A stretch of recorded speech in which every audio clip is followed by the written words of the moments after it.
ناظرین السلام علیکم ورحمۃ اللہ وبرکاتہ۔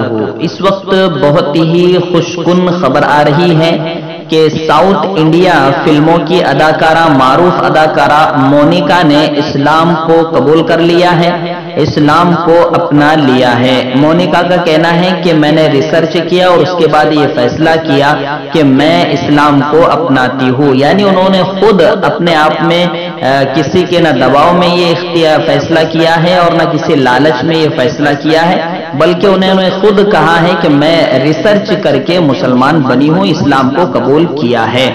تو ناظرین، یہ کہیں نہ کہیں بہت ہی خوشخبری کی بات ہے کہ ایک شخص ریسرچ کرتا ہے اور پھر کسی نتیجے پر پہنچتا ہے جو آپ کے سامنے ہے۔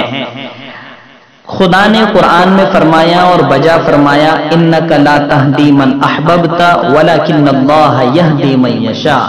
آپ جسے چاہے ہدایت نہیں دے سکتے، لیکن خدا جسے چن لے تو پھر اسے ہدایت مل ہی جاتی ہے۔ تو واقعتاً اللہ نے انہیں چنا ہے، ہم ان کے لیے دعا گو ہیں کہ اللہ ان کو ہر قدم پر محفوظ رکھے، سلامت رکھے، ہر قدم پر ان کی حفاظت فرمائے اور تمام پریشانیوں کو دور فرمائے اور تمام راحت اور سکون کی چیزیں انہیں میسر فرمائے۔